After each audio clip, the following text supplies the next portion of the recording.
اعوذ باللہ من الشیطان الرجیم بسم اللہ الرحمن الرحیم وبرکاتہ۔ الحمد للہ رب العالمین والصلاة والسلام علی رسولہ الامین وعلی آلہ وصحبہ اجمعین ومن تبعہم بإحسان الی یوم الدین، اما بعد۔ محترم حاضرین، آج ہم لوگوں نے تراویح کی نماز میں قرآن کریم سے چوتھے پارے کو سماعت فرمایا ہے، یا چوتھے پارے کو سننے کی سعادت ہم نے اور آپ نے حاصل کی ہے۔ آج قرآن کریم میں جن آیتوں کی تلاوت کی گئی ہے اس سے ما قبل کی آیت یعنی سورہ بقرہ کو ہم دیکھیں تو سورہ بقرہ میں اللہ تبارک و تعالیٰ نے یہودیوں سے خطاب کیا تھا، اور ٹھیک سورہ نساء کے سورہ آل عمران کے اندر اللہ رب العالمین نے عیسائیوں سے خطاب کیا کہ دنیا کی امامت اگر اس کو صحیح طور پر یہ لوگ نہیں سنبھالیں گے تو امت محمد صلی اللہ علیہ وسلم کے حوالے کر دیا جائے گا، اور ایسا ہی ہوا بھی۔ یہودیوں نے اللہ کے دین کا مذاق اڑایا، عیسائیوں نے اللہ کے دین کو صحیح طور پر نہیں اپنایا۔ اللہ تبارک و تعالیٰ نے امت محمد یعنی محمد رسول اللہ صلی اللہ علیہ وسلم کی امت کے حوالے دنیا کی امامت کو کیا۔ اب ہماری یہ ذمہ داری بنتی ہے کہ اس منصب کی حفاظت ہم کیسے کریں، چونکہ اللہ تبارک و تعالیٰ نے بہت بڑے منصب پر ہمیں اور آپ کو فائز کیا ہے۔ اب اس منصب کا تقاضا یہ ہے کہ ہم اور آپ سب سے پہلے اپنے دین، اپنے ایمان اور اپنے کلچر کی حفاظت کریں۔ اللہ تعالیٰ کا یہی حکم ہے کہ یا ایھا الذین آمنوا ان تطیعوا فریقا من الذین اوتوا الکتاب یردوکم بعد ایمانکم کافرین، کہ ایمان والو تم اگر ان لوگوں کی اتباع کرو گے یا ان لوگوں کی اطاعت کرو گے جو اہل کتاب میں سے ہیں، اگر ان کے طور طریقے کو اپناؤ گے، ان کے چال چلن کو اپناؤ گے، ان کے کلچر کو اپناؤ گے، تو اس کا نقصان یہ ہوگا کہ ان کا کلچر تمہارے اوپر غالب ہوگا اور تم پھر ایمان سے پھر جاؤ گے، تمہارے ایمان کو ان کا کلچر برباد کر دے گا۔ آج ہم اور آپ دیکھیے اپنے سماج میں، اپنی سوسائٹی میں، کہ قدم قدم پر ہم یہود و نصارہ کے نقش قدم کی پیروی کر رہے ہیں، چاہے وہ ہمارا ہیئر اسٹائل ہو، پہننا اوڑھنا ہو، چلنا پھرنا ہو، جگہ جگہ پر ہم یہودیوں کی پیروی کر رہے ہیں، اور اس کو فیشن کا نام دے کر کے ہم اس میں اپنے لیے عزت اور سمان بھی سمجھ رہے ہیں، جبکہ حقیقت یہ ہے کہ عزت اور سمان ان لوگوں کے لیے ہے جن لوگوں نے اللہ کے دین کو اپنایا، اللہ کے دین کو مضبوطی کے ساتھ تھاما۔ اللہ کے رسول صلی اللہ علیہ وسلم نے کہا کہ من تشبہ بقوم فہو منہم، اگر کوئی شخص چاہے نام جو بھی ہو، جس خاندان میں بھی پیدا ہوا ہو، اگر وہ کسی قوم کی مشابہت اختیار کرتا ہے، کسی قوم کے چال چلن کو اختیار کرتا ہے، تو اس کا شمار، اس کی گنتی اسی قوم میں سے کی جائے گی، چاہے اس کا نام عبداللہ ہی کیوں نہ ہو، عبد الرحمن ہی کیوں نہ ہو۔ اگر اس کا چال چلن، اس کا طور طریقہ یہودیوں اور عیسائیوں کی طرح ہے، تو کل قیامت کے دن اس کا حشر انہی لوگوں کے ساتھ ہوگا۔ اللہ تعالی ہم لوگوں کو اس برے وقت سے بچائے، اور یہود و نصارہ کی اطاعت سے اور ان کی پیروی سے اللہ تعالی ہم سب کی حفاظت فرمائے۔ اسی طرح اس امامت کے منصب کو سنبھالنے کے بعد ہمارے اوپر جو ذمہ داری عائد ہوتی ہے، وہ ذمہ داری یہ ہے کہ ہم اللہ کا تقوی اختیار کریں، اللہ کا ڈر اپنے دلوں میں پیدا کریں، اور اعتصام بحبل اللہ یعنی اتحاد کی جو رسی ہے اس رسی کو مضبوطی کے ساتھ تھامیں. یہی قرآن کا چوتھا پارہ ہمیں پیغام دے رہا ہے. اللہ تعالیٰ کہہ رہا ہے یا ایھا الذین آمنوا اتقوا اللہ حق تقاتہ، اے ایمان والو اللہ سے ڈرو. کیسے ڈرو؟ ایسے ڈرو جیسے اس سے ڈرنے کا حق ہے.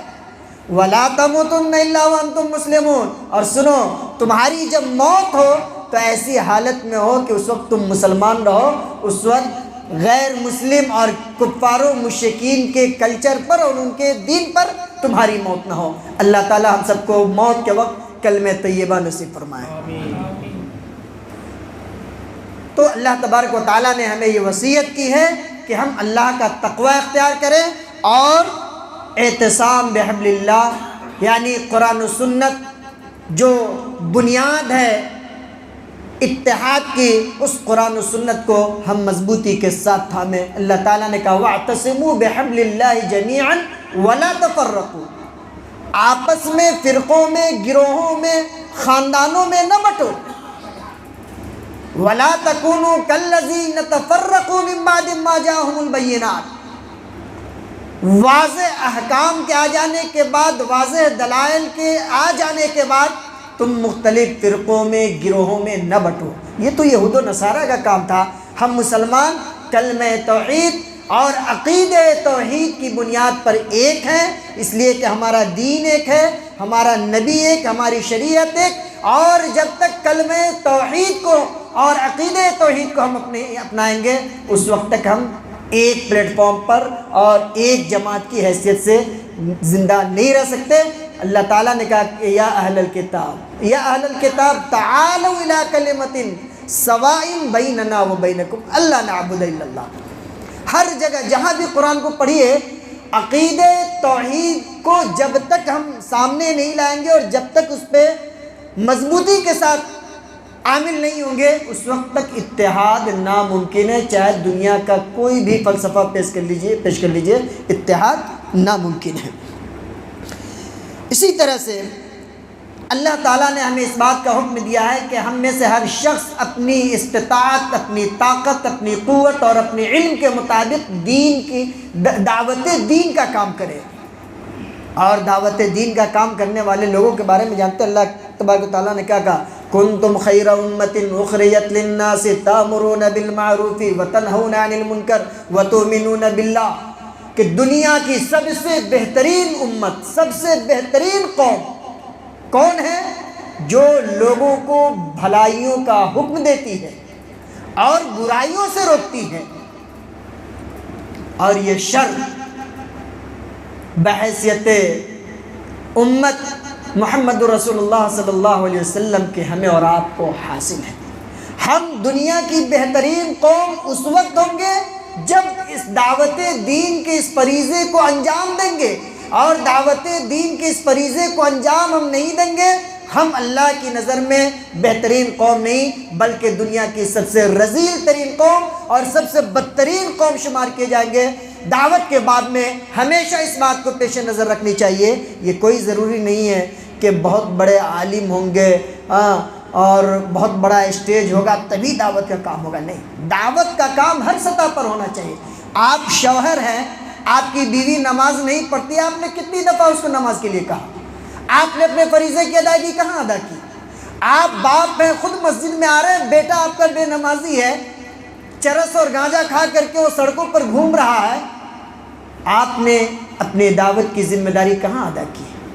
آپ ماں ہیں، آپ نے اپنی بیٹیوں کی تربیت کہاں کی دینی سانچے میں؟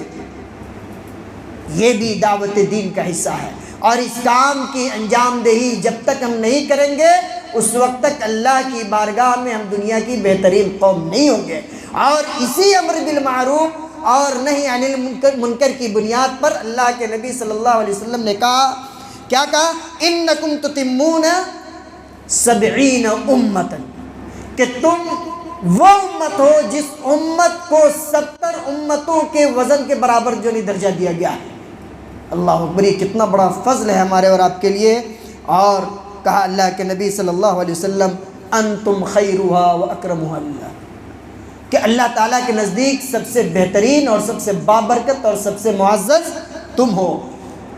اس باب میں ہمیں اس بات کا ہمیشہ خیال رکھنا چاہیے اللہ کے رسول صلی اللہ علیہ وسلم کی اس حدیث کی روشنی میں کہ من رعا منکم منکرن فلیغیر بیدہ، فلیغیر بیدہ، اگر کہیں پر آپ برائی کا کام دیکھیں، لیکن امر بالمعروف اور نہی عن المنکر کو بڑی باریکی کے ساتھ سمجھنے کی ضرورت ہے۔ ہمارے بعض بھائی یہ کہتے ہیں کہ دنیا برائی کرے اس سے کوئی مطلب نہیں، آپ صرف نماز کی دعوت دیجئے نا، کام آپ کی ذمہ داری ختم ہو گئی۔ نہیں، ایک طرف اگر کوئی بیٹھ کر کے شرابی شراب پی رہا ہے تو ہمیں روکنا ہے کہ یہ شراب غلط ہے، اس کو غلط کہنا ہے، اور اس کے جو مضرات ہیں، جو نقصانات ہیں، ان نقصانات سے انہیں آگاہ کرنا ہوگا، تب جا کر کے امر بالمعروف اور نہی عن المنکر کا فریضہ انجام دے پائیں گے۔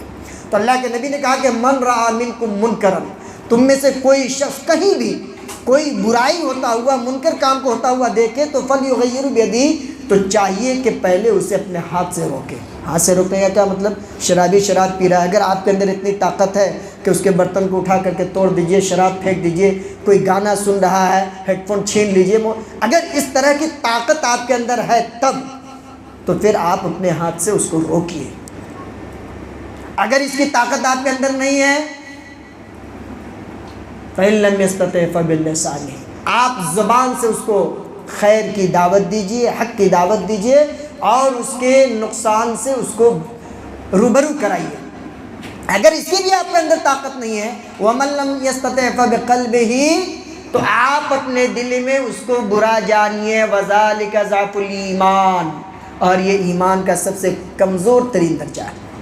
تو پتہ یہ چلا کہ دعوت دین کے لیے کہ علم کا ہونا بھی ضروری ہے، آپ کو یہ علم ہونا چاہیے کہ یہ کام غلط ہے، اور قرآن و سنت سے اس کی دلیل آپ کے پاس موجود ہو، اور دوسری چیز یہ کہ آپ اس پر قدرت رکھتے ہو، طاقت رکھتے ہو اس برائی کے ختم کرنے کے لیے، تو پھر آپ اپنے ہاتھ کا، اپنی زبان کا استعمال کیجئے اور اس برائی کو روکنے کا کام کیجئے۔ تو یہ کام، اور خصوصاً ہمارے نوجوان بھائی، آپ سے قوم کو بڑی امیدیں وابستہ ہیں۔ آپ تاریخ پڑھیے اسلام کی، اسلام کی کایا نوجوانوں نے پلٹی ہے۔ بڑے بڑے صحابہ موجود ہیں، ابو بکر صدیق رضی اللہ تعالیٰ عنہ موجود ہیں، عمر بن خطاب موجود ہیں، بڑے بڑے صحابہ، اسامہ بن زید رضی اللہ تعالیٰ عنہ محض 16 سال کی عمر میں انہوں نے لشکر کی قیادت کی ہے۔ محمد بن قاسم کی تاریخ کو پڑھیے، خالد بن ولید کو پڑھیے، یہ سب کون تھے؟ قوم کے نوجوان تھے۔ انہوں نے جب انگڑائی لی تو قوم کی دشا کو بدل دیا ہے، قوم کے سمتوں کو بدل دیا ہے۔ آپ بھی وہی نوجوان ہیں، آپ بھی اسی دین کے ماننے والے ہیں، آپ بھی اپنے اندر وہی جذبہ پیدا کریں، انشاءاللہ آپ سے قوم کو، ملت کو فائدہ ہوگا۔ اگلی چیز، یہودیوں نے اس پارے کے اندر یہ بتلایا گیا کہ یہودیوں نے مسلمانوں کا مذاق اڑایا، یہاں تک کہ اللہ کا بھی مذاق اڑایا۔ اتنی سرکش کون تھی؟ یہ نبیوں کو بھی قتل کر دیا کرتے تھے، اتنی سرکش کون تھی؟ سیدنا ابو بکر صدیق رضی اللہ تعالیٰ عنہ کا گزر ہو رہا تھا، یہودیوں کی مجلس لگی ہوئی تھی۔ حضرت ابو بکر صدیق رضی اللہ تعالیٰ عنہ کو دیکھ کر ایک یہودی نے کہا کہ مسلمانوں کا رب فقیر ہے، غریب ہے، وہ مسلمانوں سے اس بات کا مطالبہ کرتا ہے کہ وہ صدقہ خیرات اس کے راستے میں کرے۔ دین کی تڑپ تھی، دین کی غیرت تھی سیدنا ابو بکر صدیق رضی اللہ تعالیٰ عنہ کے دلوں میں۔ وہ رکے نہیں، فوراً کھڑے ہوئے اس کا گریبان پکڑا اور اس کو تھپڑ رسید کیا اس یہودی کو، کہا کہ میرے رب کے شان میں تو گستاخی کرتا ہے۔ وہ شخص پیارے نبی صلی اللہ علیہ وسلم کے دربار میں پہنچتا ہے اور کہتا ہے کہ ابو بکر نے مجھے مارا ہے، مجھے اس کا بدلہ چاہیے۔ اللہ کے نبی صلی اللہ علیہ وسلم نے معاملے کو سمجھا، ابو بکر کو بلایا اور معاملے کو دریافت کیا۔ ابو بکر صدیق رضی اللہ تعالیٰ عنہ نے کہا کہ اللہ کے رسول، یہ شخص اللہ کو گالی دے رہا تھا، اللہ کی شان میں گستاخی کر رہا تھا، اس وجہ سے میں نے اس کو تھپڑ رسید کیا ہے۔ وہ یہودی کہہ رہا ہے کہ محمد یہ جھوٹ بول رہا ہے، ایسی کوئی بات نہیں، میں نے کچھ نہیں کہا، بس اس نے مجھے مارا ہے۔ ابو بکر صدیق رضی اللہ تعالیٰ عنہ اکیلے پڑ گئے، کوئی ثبوت نہیں، کوئی گواہ نہیں، لیکن جو اللہ کا ہو جاتا ہے اللہ اس کا ہو جاتا ہے۔ اللہ نے ابو بکر کی لاج رکھ لی، اس کی عزت بچائی، اور فوراً قرآن کی آیت نازل فرمائی، اللہ کے نبی صلی اللہ علیہ وسلم کے پاس اس آیت کو بھیجا کہ لقد سمع اللہ قول الذین قالوا ان اللہ فقیر ونحن اغنیاء سنکتب ما قالوا وقتلهم الانبیاء بغیر حق۔ یہودی جھوٹ بول رہا ہے، یہ صحیح بات ہے کہ اس نے کہا ہے کہ اللہ مسلمانوں کا رب فقیر ہے، غریب ہے، اور وہ ایسی مطالبہ کرتا ہے مسلمانوں سے کہ اس کے راہ میں خرچ کیا جائے۔ تب جا کر کے حضرت ابو بکر صدیق رضی اللہ تعالیٰ عنہ کی برات ثابت ہوئی۔ تو پتہ یہ چلا کہ کوئی مسلمان اگر توحید کے راستے کو اختیار کرتا ہے، اللہ کے دین کو اختیار کرتا ہے، اللہ اسے کبھی رسوا اور ذلیل نہیں کرتا۔ آگے دو تین اور پوائنٹ اس کو کہہ کر کے میں اپنی بات ختم کر رہا ہوں۔ آگے سورہ نساء اسی پارے کے اندر اللہ تبارک و تعالیٰ نے رکھا ہے، اور اس صورت کے اندر جن چیزوں کی طرف اشارہ کیا گیا ہے اس میں یہ ہے کہ معاشرتی طور پر اور اجتماعی طور پر مسلمانوں کو کیسے زندگی گزارنا چاہیے، اس کا اللہ رب العالمین نے حکم دیا ہے۔ اور اسی طرح سے سورہ مبارکہ کے اندر اللہ تعالیٰ نے اس بات کا حکم دیا ہے کہ بیوہ اور یتیم بچیوں سے شادی کرتے ہوئے ان کی مجبوری کا فائدہ نہ اٹھایا جائے۔ ہوتا ہے نا کہ بھائی یہ عورت بیوہ ہے، یہ یتیم ہے، یہ لڑکی، اس کا باپ نہیں ہے، کوئی نہیں ہے، مہر نہیں دیتے ہیں، اس کو مہر نہیں دیتے ہیں۔ اللہ قرآن نے کیا کہا؟ قرآن نے کہا کہ نہیں، اگر ایسا کرتے تو غلط کرتے ہو، ظلم کرتے ہو اس کے اوپر۔ وَآتُوا النِّسَاءَ صَدُقَاتِهِنَّ نِحْلَةً، تم اپنی عورتوں کا مہر دو۔ بہت سارے لوگ ہیں جو مہر کی اہمیت کو نہیں جانتے ہیں، بیویوں سے نکاح کر لیتے ہیں اور ان سے استفادہ کرتے ہیں، ان سے جنسی تلذذ حاصل کرتے ہیں، لیکن اپنی بیویوں کا حق مہر ادا نہیں کرتے ہیں۔ ایسے لوگ کل قیامت کا دن ہوگا، بہت سارے لوگ ایک بازو پر کھڑے ہوں گے، بالکل ایسا لگ رہا ہوگا کہ جیسے پیرالائسس کے شکار ہیں اور ان کو پیرالائسس مار دیا ہوا ہے۔ پوچھا جائے گا کہ یہ کون لوگ ہیں جو ایک پہلو کھڑے ہوئے ہیں؟ کہا جائے گا کہ یہ سب زناکار لوگ ہیں۔ کون ہے یہ سب؟ زناکار لوگ ہیں۔ کہا جائے گا کہ نہیں، یہ تو بڑے نمازی تھے، حاجی صاحب تھے، مسجد کی پہلی صف میں رہا کرتے تھے، تو بڑے نیک آدمی تھے، یہ زناکار کہاں تھے؟ کہا یہ وہ مجرمین ہیں جنہوں نے اپنی بیویوں سے نکاح کر لیا، پوری زندگی اپنی بیوی سے تلذذ حاصل کیا، لیکن اپنی بیویوں کا مہر ادا نہیں کیا۔ اس لیے جو لوگ اب تک اپنی بیویوں کا مہر ادا نہیں کیے ہیں، آج ہی جائیں اور اپنی بیویوں کا مہر ادا کریں۔ اور عورتوں کو بھی یہ حق حاصل ہے کہ وہ اپنے شوہروں سے اجباری طور پر اپنے شوہر سے اپنا حق مہر لے۔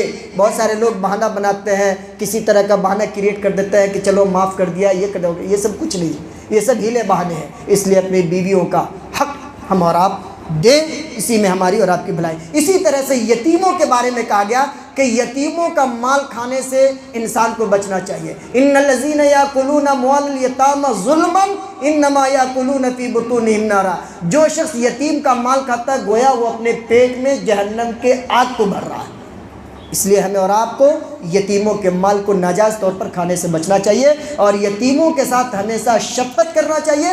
پیارے نبی صلی اللہ علیہ وسلم نے بڑی خوشخبری سنائی ہے یتیموں کے ساتھ حسن معاملہ کرنے والے کو کہ انا وکافل الیتیم کہاتین فی الجنہ، ایسے کر کے کہا کہ میں اور یتیموں کی پرورش کرنے والا جنت میں ایسے رہوں گے۔ ان دونوں انگلیوں کو سٹا کر کے کہا کہ ایسے ہم اور وہ جنت میں رہیں گے۔ اسی طرح سے بیوہ خواتین اگر وہ اپنے شوہر کی وفات کے بعد شادی کرنا چاہتی ہیں، نکاح کرنا چاہتی ہیں، تو سسرالی رشتہ داروں کو ان کے اس معاملے میں رکاوٹ نہیں بننا چاہیے، بلکہ ان کا حق ہے، ان کا دینی حق ہے، انہیں ان چیزوں سے نہیں روکنا چاہیے۔ اسی طرح سے آخری بات وہ یہ کہ اللہ تبارک و تعالیٰ نے اس پارے کے اندر تمام لوگوں کے حقوق بتلائے ہیں کہ اگر بیٹا ہے تو اس کا کتنا ہے وراثت میں حصہ، کتنا ملے گا ترکے میں، بیٹی ہے کتنا ہے، بیوی ہے کتنا ہے، شوہر ہے کتنا ہے، سب کا حق متعین کر دیا کہ فلاں کا 1/3، فلاں کا 1/3، فلاں کا 1/4۔ لیکن اس میں ہم اور آپ کسی طرح کی کمی کرتے ہیں، کوئی ہیلا بہانہ تلاش کرتے ہیں، تو قرآن نے کہا کہ تلک حدود اللہ ومن یتعد حدود اللہ، کہ اگر یہ اللہ کے حدود ہے، اور اگر کوئی اس حدود کو پھلانگنے کی کوشش کرتا ہو، من یعص اللہ ورسولہ ویتعد حدودہ، اللہ کی نافرمانی کرتا ہے اور اس کے حد کو پھلانگنے کی کوشش کرتا ہے، تو یدخلہ نارا خالدا فیہا، وہ ہمیشہ ہمیش کہاں رہے گا؟ جہنم کے آگ میں رہے گا۔ اس لیے ہم نے، آپ نے اگر اپنے بھائیوں کا حق مارا ہے، اپنی بیویوں کا حق مارا ہے، اپنے پڑوسیوں کا حق مارا ہے، اپنے ان رشتہ داروں کا حق مارا ہے جو کہیں سے ان کا حق پہنچتا ہے تو دنیا میں بھی زندہ ہے، اللہ نے مہلت دی ہے، ان کا حق لوٹا دیجئے، ان سے معافی مانگ لیجئے اور ان سے اپنے معاملے کی صفائی اور معاملے کو سلجھا لیجئے تاکہ اللہ تعالیٰ کے ہاں کی گرفت سے اور اس کی پکڑ سے ہم اور آپ بچ سکیں۔ آخری نقطہ محرم خواتین کے بارے میں۔ محرم خواتین کون ہیں؟ ماں ہے، بہن ہے، بیٹی ہے، بھانجی ہے، اور اسی طرح سے بھتیجی ہیں، ساس ہے، بہو ہیں۔ یہ وہ خواتین ہیں جن سے نکاح انسان کا حرام ہے، چاہے وہ نسبی رشتے سے ہو یا رضاعی رشتے سے۔ اسی طرح سے وہ، اور یہ کون ہے؟ یہ محرمات ابدیہ میں ان کا شمار ہوتا ہے، یہ ہمیشہ ہمیش کے لیے حرام ہے مسلمان۔ اور جو عارضی محرمات ہیں، وہ عارضی محرمات وہ کون ہیں؟ وہ عورت جو رشتے ازدواج میں کسی سے منسلک ہو، کوئی کسی عورت کا نکاح ہو گیا، وہ اپنے شوہر کے پاس ہے، اس کو ہم اور آپ نکاح کا پیغام نہیں دے سکتے، اس سے نکاح نہیں کر سکتے، وہ حرام۔ اسی طرح سے وہ عورتیں جو ہمارے نکاح میں ہوں، ان کی بہنیں، ان کی پھوپھیاں، ان کی خالائیں، یہ سب کون ہیں؟ یہ سب بھی محرمات میں سے ہے، اور یہ ابدی محرمات میں سے نہیں ہے بلکہ وقتی محرمات میں سے ہے۔ جب آپ کی بیوی آپ سے الگ ہو جائے، آپ کی بیوی سے جدائی ہو جائے، یا پھر آپ کی بیوی کا انتقال ہو جائے کسی بھی صورت میں، تو اس کے بعد ان سے آپ نکاح کر سکتے ہیں، وگرنہ آپ ان سے نکاح نہیں کر سکتے۔ یہ چند چیزیں تھیں، یہ چند نکات تھے آج کے چوتھے پارے میں، جس کو میں نے رب العالمین کے فضل سے پیش کرنے کی کوشش کی ہے۔ دعا رب العالمین سے کہ اللہ تعالی ہم تمام مسلمانوں کو ان نکات پر عمل کرنے کی توفیق عنایت فرمائے، اور رب العالمین ہمیشہ ہم سے خیر کا کام لیتا رہے اور ہمیں اپنے منصب کو پہچاننے والا بنائے، آمین۔ وآخر دعوانا الحمدللہ رب العالمین، وصلی اللہ وسلم علی نبینا محمد وعلی آلہ وصحبہ اجمعین، والسلام علیکم ورحمۃ اللہ۔